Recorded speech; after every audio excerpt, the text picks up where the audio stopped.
Let's listen to Dr. Jason Fung. Yeah, so actually, I just saw somebody today who had a hemangioma, which is a benign tumor of blood vessels in her kidneys. So she actually had a right nephrectomy. She actually had one kidney removed because it was bleeding so much.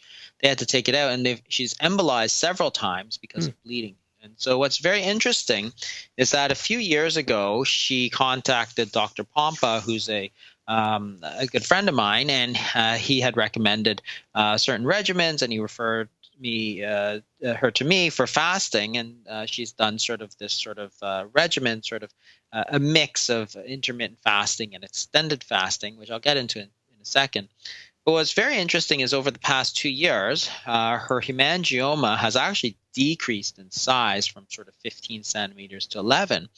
And on the reports, they always say, we think that it could just be technical issues, but it's a huge decrease because her volume, if you look at the volume, has probably decreased by like 70%. This hemangioma that was essentially threatening to kill her because it could bleed at any point, it has started to resolve because we've been able to sort of affect these nutrient sensors. So essentially, our body has certain nutrient sensors. So insulin is a nutrient sensor, and they're very closely tied into growth pathways.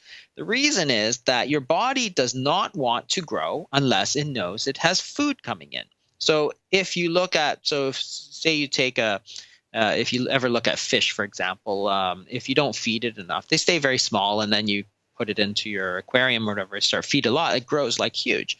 So what you see is that they have this growth retardation when food is not available, and then fish and animals and humans too will catch up. So you see this with malnourished children. They'll be very, very, very small, and then you feed them and they'll actually just catch right up, which is amazing.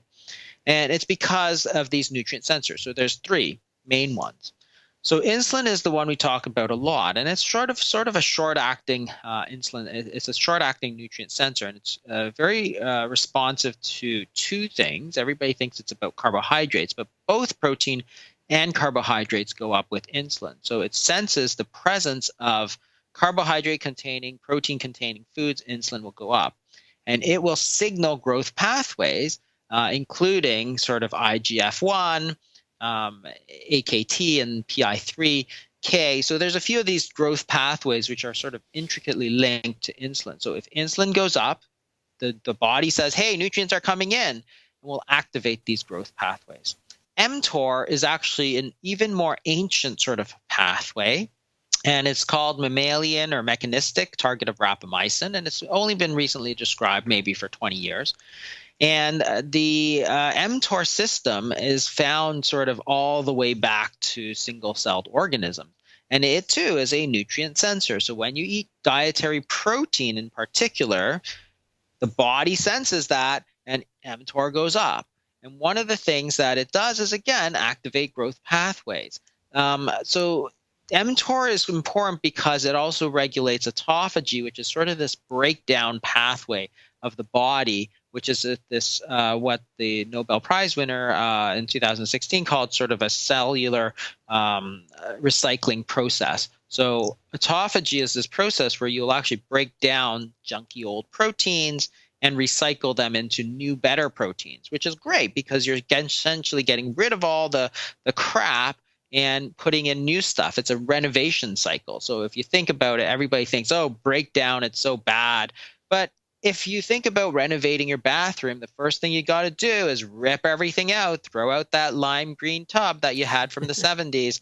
Then you can put in a nice new clawfoot tub or whatever you want to do.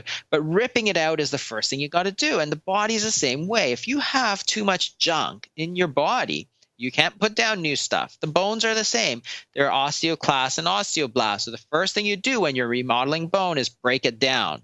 Your osteoclasts actually chew it up, then your osteoblasts build it. So you have to rebuild your body. And that's why our bodies are so resilient as opposed to like steel, for example. A piece of steel is very hard, but once you scratch it, it's scratched forever. It never renews itself, where our body doesn't do that. So activating these sort of breakdown systems is very important, and turning down these nutrient sensors is actually critical for turning down the growth pathways. The third is something called AMPK, which is sort of like this reverse fuel gauge. So if your body senses that there's very little fuel in the tank, that is cellular energy is very low, then AMPK goes up. So it's sort of, it goes in reverse. And this is one of the mechanisms by where a lot of people think metformin acts. It actually acts to boost AMPK and signal that the body's sort of fuel level is very low. And that is not just protein and carbohydrates, but really all energy sources.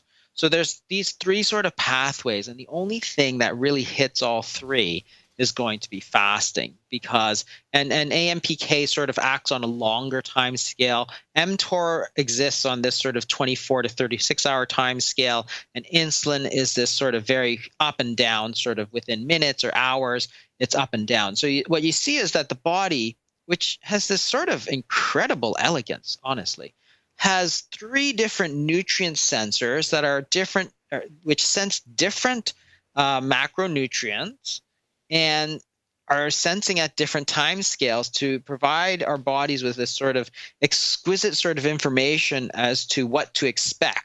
You've translated the food availability into hormonal signals, and based on that, you respond. So if you do the fasting like this lady did, you can actually decrease all three nutrient sensor pathways and start to induce the body to break down the least viable, least useful cells. And that's why I think she's actually breaking or slowing the growth, or actually reversing the growth of her hemangioma, which was actually going to kill her. And every time she goes to there, they said, this is impossible.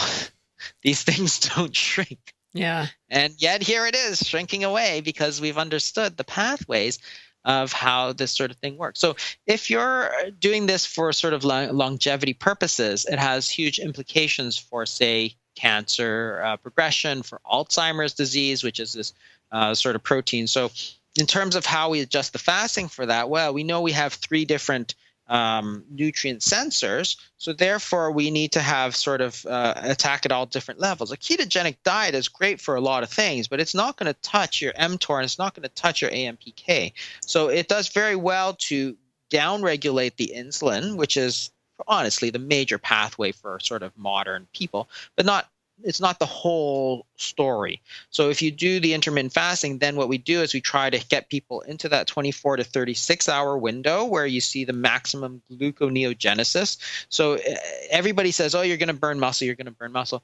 No, you burn protein, which is not necessarily muscle, because remember, a lot of connective tissue, a lot of skin is protein.